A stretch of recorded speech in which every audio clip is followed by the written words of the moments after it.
নমস্কার দাদা, অনেকদিন পর দেখলাম। সরি দাদা, 10 দিন ধরে আমি অটোর ভাড়া আপনাকে দিতে পারছি না। বাড়িতে আমার ছেলের শরীরটা খুবই খারাপ। আর 2 দিন সময় দেবেন দাদা, তার মধ্যে আমি ঠিক আপনার টাকা দিয়ে দেব। না রে ভাই, তুই ওটা আমায় না দিলেও চলবে।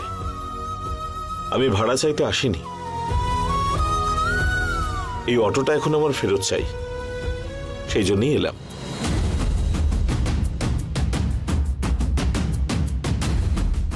দাদা, ছেলের শরীরটা সত্যিই খারাপ দাদা, মিথ্যে বলছি না। আমি 2 দিনের মধ্যে টাকা দিয়ে দেব, আমার উপরে একটু ভরসা রাখুন না। আমি অটোটা কিনেছিলাম অন্য কাউকে ভাড়া দেব বলে নয়। এই অটোটা আমার খুব প্রিয়, নিজেই এখন চালাবো। দাদা, আমি শুনেছিলাম আপনি ট্রাভেলস কোম্পানি শুরু করেছেন। আমি শুনেছিলাম তাতে আপনি অনেক উন্নতিও করেছিলেন। তাহলে কেন দাদা অটো চালাবেন? কিছু না রে ভাই, ওখানে একটু সমস্যা হয়েছে, তাই ওই ট্রাভেলস কোম্পানি আমি ছেড়ে দিয়েছি। ওখান থেকে কোনো টাকা পয়সাও আমি নিইনি। যখন কাজ করছিলাম নিজের জন্য টাকা পয়সাও রাখিনি। যা কিছু লাভ হয়েছে সবই কোম্পানিকে দিয়েছি। আমার কাছে সেভিংস বলে কিচ্ছু নেই। পেটের জন্য এখন কিছু করতে হবে। তুই তো এটা জানিস, অটোটা দীঘায় ছিল, আমি ট্রান্সপোর্টের ট্রাকে করে এখানে এনেছিলাম। আমি এটা জানতাম কোনো না কোনো দিন হয়তো এই পরিস্থিতি আসবে, তখন এই অটোটাই আমাকে বাঁচিয়ে রাখবে। ট্রাভেলসে জয়েন করেছিলাম, সেই জন্য তোকে আমি এটা ভাড়ায় দিয়েছিলাম। এখন ট্রাভেলস ছেড়েছি, সেই জন্যই আমার এই অটোটা এখন লাগবে। ঠিক আছে দাদা, পরিস্থিতি আমি বুঝতে পেরেছি।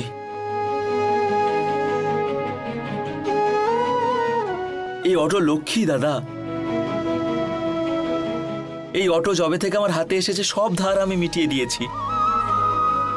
জীবনটা অনেক ভালো যাচ্ছিল দাদা, কিন্তু এখন এই অটো আপনি নেবেন বলছেন, কোনো ব্যাপার নয়, নিন দাদা।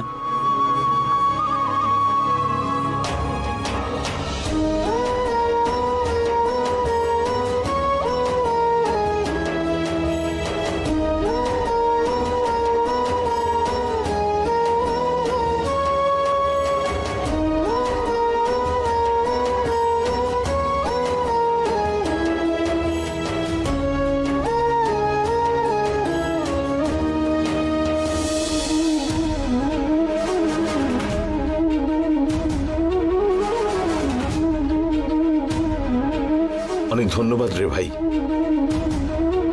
তোর অসুবিধার সময় তুই আমার দেওয়া এই অটোটা চালিয়ে সংসার চালিয়েছিস। আর দেখ, এখন আমাকে তোর থেকে নিয়ে নিতে হলো।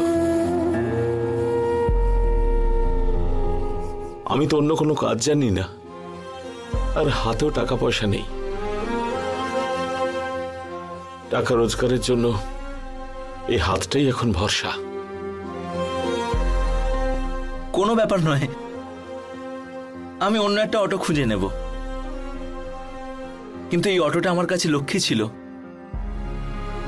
এটা আসার পর থেকে অনেক উন্নতি হয়েছে আমার। দেখি ভগবানের যা ইচ্ছা।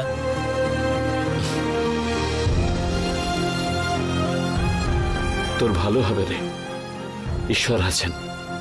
ঠিক আছে দাদা।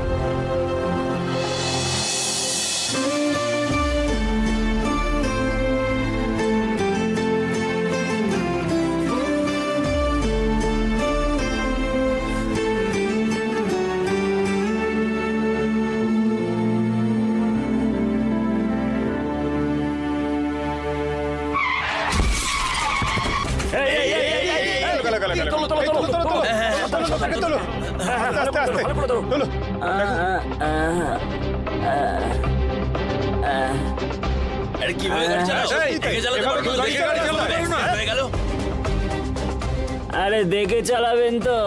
তুমি কি ফ্লাইট চালাচ্ছ নাকি? রাস্তায় কেউ এভাবে গাড়ি চালায়?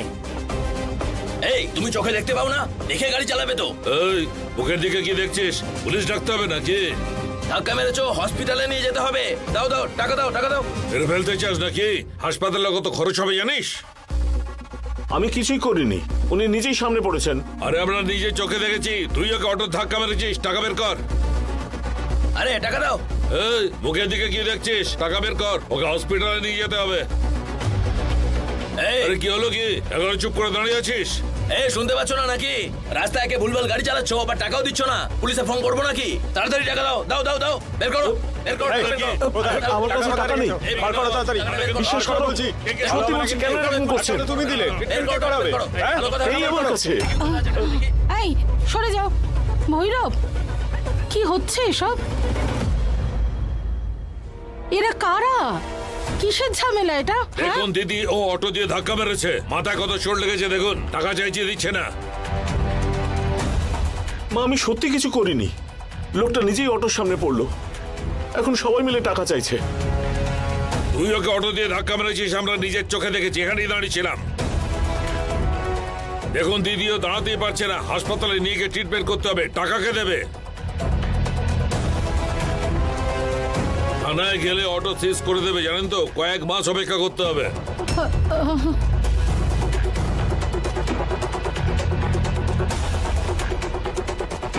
টাকা না দিলে এক্ষুনি পুলিশে ফোন করবো। না না বাবা, পুলিশকে ফোন করো না। আমার হাতে চুড়ি আছে, এই নিন। ঠিক আছে ওকে দিদি, যা ওষুধ লাগবে কিনে দিন। এবার থেকে গাড়ি সাবধানে চালাবি। এই তোমরা একে নিয়ে এসো তো। ওকে হসপিটালে নিয়ে যাবে, চলো চলো।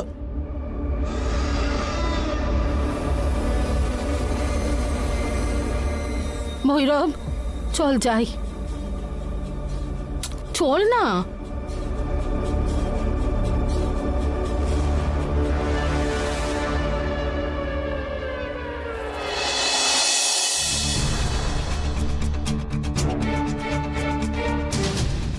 ভৈরব, তুমি নিজের হাতে চুরি কেন ওদেরকে দিয়ে দিলে?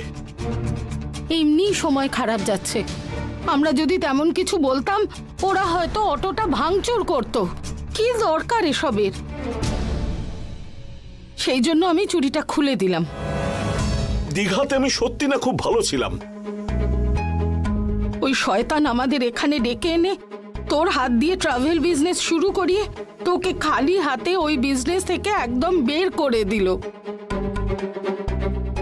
আমাদেরকে রাস্তায় দাঁড় করিয়ে দিল। ও ওর পাপের শাস্তি নিশ্চয়ই পাবে, ওর ভালো হবে না, ও ধ্বংস হয়ে যাবে।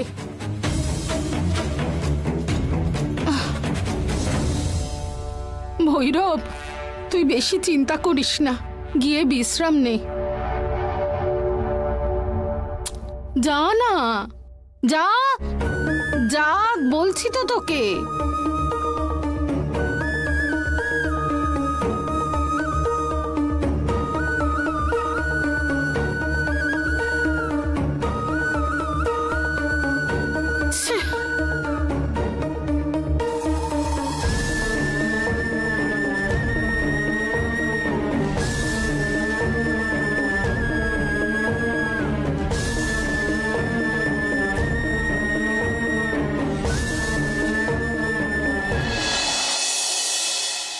কমলা মা, কমলা মা। কি হলো দিদি? আচ্ছা কমলা মা, এই রূপা কোথায় গেছে বলো তো? কতক্ষণ লাগবে ওর বাড়ি ফিরতে? রূপা 1 ঘন্টা পরে আসবে বলে ফোন করেছিল। রূপা আন্টি আসবে না।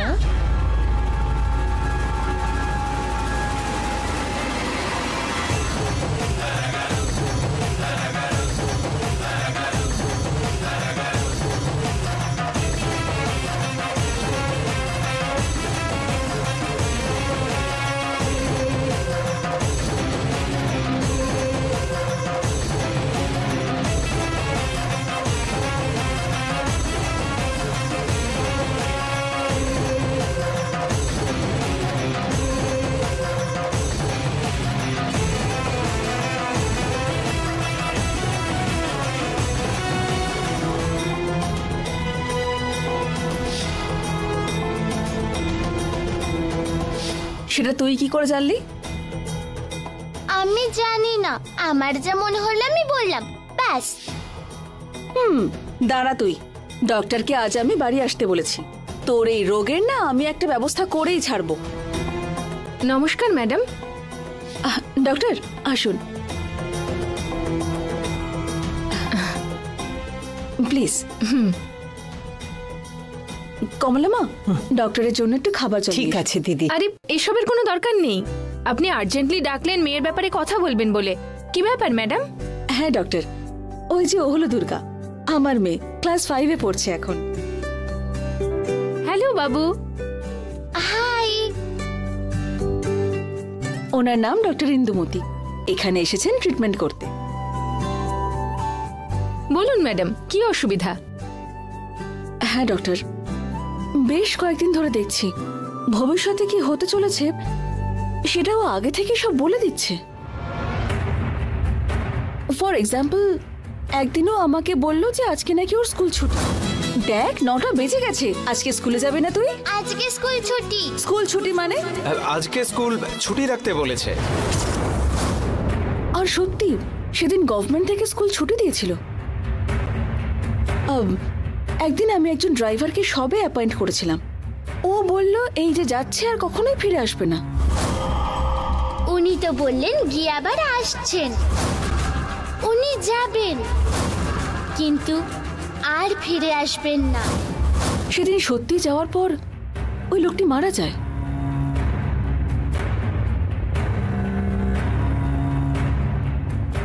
এইরকম ভাবেই একটার পর একটা কোইন্সিডেন্স ঘটেই যাচ্ছে ডক্টর। এই তো রিসেন্টলি একটা মার্ডার কেসে ও পুলিশ স্টেশনে গিয়ে ইনফরমেশন দিয়ে এসেছিল, আর ওর দেওয়া সেই ইনফরমেশনগুলো একদম কারেক্ট ছিল। এইসব দেখতে দেখতে আমার সত্যি ভীষণ ভয় করছে ডক্টর। এইসব কিভাবে হচ্ছে, কেন হচ্ছে, আমি কিছুই বুঝতে পারছি না।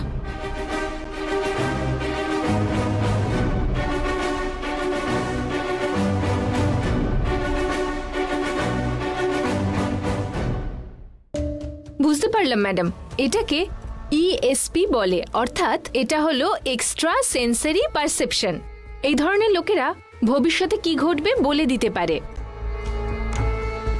কিন্তু এরা পঞ্চেন্দ্রিয়ের পরিবর্তে সিক্সথ সেন্স ব্যবহার করে। সেই জন্যেই এরা কিছু না দেখেই বলতে পারে, না শুনে না ছুঁয়েই বলতে পারে, কিছু বিষয়ে আগে থেকেই বলে দেয়। এটা পরবর্তী কোনো ঘটনার বিষয় হতে পারে, অথবা কোনো ব্যক্তির বিষয়ে কোনো ইনফরমেশনও হতে পারে। কোনো কোনো ক্ষেত্রে অন্য ব্যক্তির মনে কি চলছে সেটাও এরা বলে দিতে পারে। কিন্তু এটাকে কিওর করা সম্ভব ডক্টর? দেখুন, ও ছোটখাটো কয়েকটা বিষয় নিয়ে যখন প্রেডিক্ট করেছিল ইটস ওকে, কিন্তু এখন তো মার্ডার কেস নিয়েও কথা বলছে।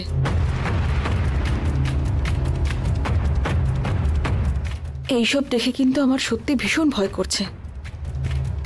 কিওর করা সম্ভব ম্যাডাম, এক্ষেত্রে কয়েকটা ব্রেন এক্সারসাইজ আছে, সেসব করালে ঠিক হয়ে যাবে।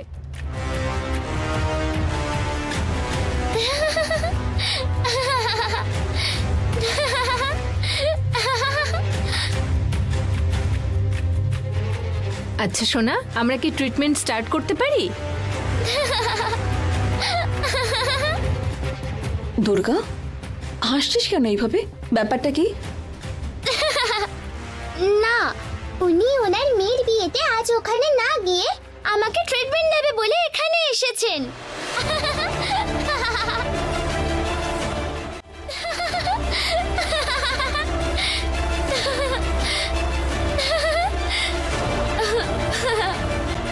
দেখো বাবু, তুমি সত্যি কথা বলছো, কিন্তু আমার মেয়ের বিয়ে আজ নয়, সামনের সপ্তাহে। তোমার ESP পাওয়ার কাজ করছে, কিন্তু পারফেক্ট নেই, একটু একটু কাজ করছে।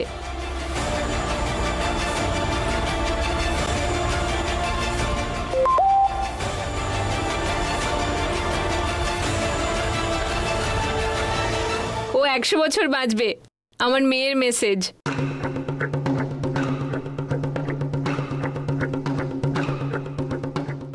মা, আমাকে ক্ষমা করে দাও মা। অনেক টাকা খরচ করে তোমরা আমার বিয়ের ব্যবস্থা করছো, যাতে আমি খুশি থাকতে পারি, সুখে শান্তিতে থাকতে পারি। লক্ষ লক্ষ টাকা খরচ করছো তোমরা আমার বিয়ের জন্য, কিন্তু এই বিয়ে করে আমি কোনোদিনও সুখী হতে পারবো না মা।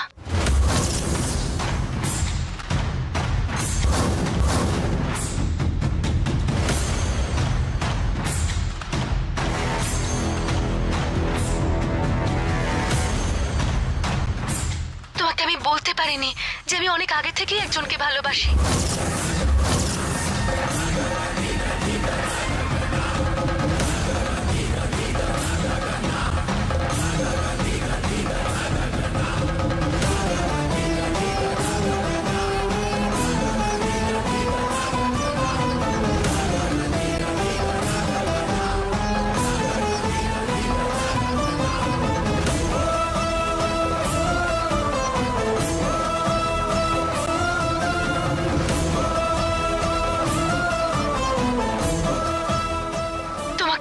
সাহস পাইনি মা, সেই জন্য বলতেই পারিনি। আমি আমার প্রেমিকের সাথে বিয়ে করে নিয়েছি মা। এই 2 মিনিট আগে আমি আমার গলায় মঙ্গলসূত্র পরেছি।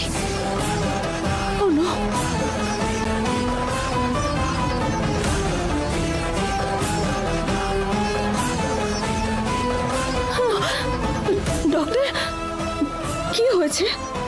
আরে আমার মান সম্মান সমস্ত ডুবিয়ে দিল আমার মেয়ে।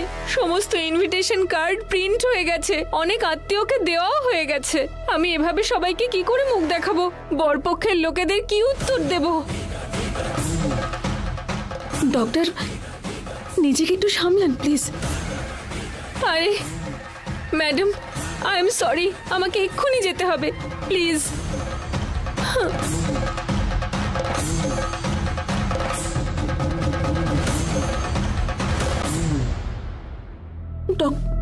ডক্টর,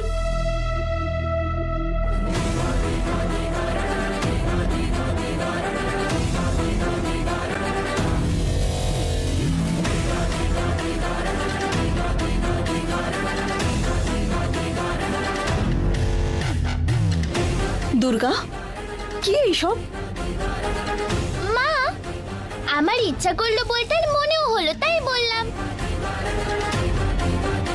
আমাকে কেউ ফোর্স করেনি বলো বলো বলে, তাই জন্য আমার যা মনে হলো আমি সেটাই বলে দিলাম।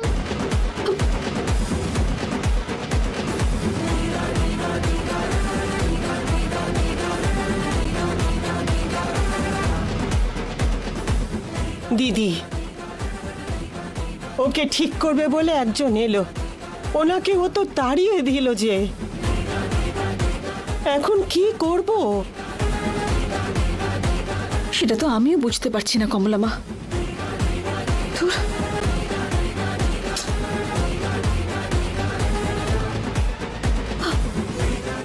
কি করে যে আমি সবকিছু ঠিক করব মাথাতেই আসছে না আমার। আমি তো এটার কোনো সলিউশনই খুঁজে পাচ্ছি না। তুমি কোনো চিন্তা করো না দিদি, অন্য কোনো উপায় খুঁজবো।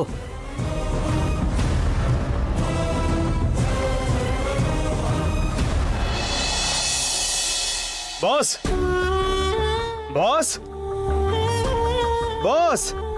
হ্যাঁ ঠিক আছে, আইল কল ইউ ব্যাক। কি হয়েছেটা কি? তুমি এত ঘাবড়ে আছো কেন? বস, একটা ঘটনা ঘটে গেছে বস। আমার খুব ভয় করছে এখন। ভয়ে আমার হাত পা কাঁপছে বস। আরে বাবা বলো না কি হয়েছে, আমি আছি তো। আমরা যেই জায়গাটা লিজে নিয়েছিলাম বস, ওইখানে আমরা ব্রাউন সুগার প্যাক করছিলাম। হঠাৎ মনে হলো কেউ হাঁটাচলা করছে। কে জিজ্ঞেস করার পর দেখলাম একটা ছেলে ক্যামেরাতে রেকর্ড করছিল। আমি দেখে ফেলার সঙ্গে সঙ্গে ও পালানোর চেষ্টা করলো। তারপর ওকে প্রশ্ন করলাম ও কোনো টিভি নিউজ চ্যানেলে কাজ করে কিনা। আমরা যে ড্রাগস প্যাক করছিলাম সবটা শুট করেছিল। ও ওর ক্যামেরাটা কেড়ে নিয়ে ভিডিওগুলো ডিলিট করে দিলাম। তারপরও খুব চিৎকার করছিল, বলছিল যে বড় একটা নিউজ করবে এটা দিয়ে। আমার আসলে মাথায় রাগ চেপে গেছিল, রাগের মাথায় একটা চড় মারলাম ওকে, তাতে ও মারা গেল বস।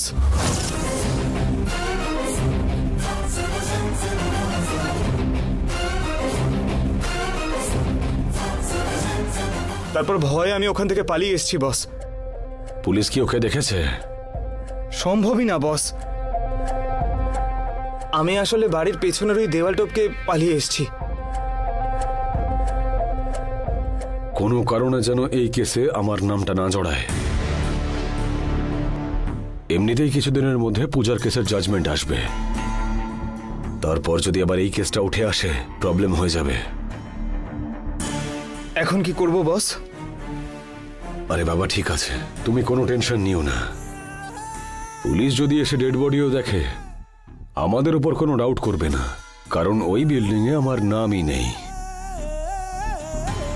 ওটার মালিক ফরেনে থাকে, ও শুধু আমাদের লিজে দিয়েছিল, আর ওটার কোনো ডকুমেন্টসও নেই, শুধুমাত্র মুখের কথায় ডিল হয়েছিল। পুলিশ যদি আমাদের সাথে কন্ট্যাক্ট করে আমাদের এটাই বলতে হবে যে আমাদের কাছে কোনো ডকুমেন্টস নেই। তুমি একটু সাবধানে থেকো।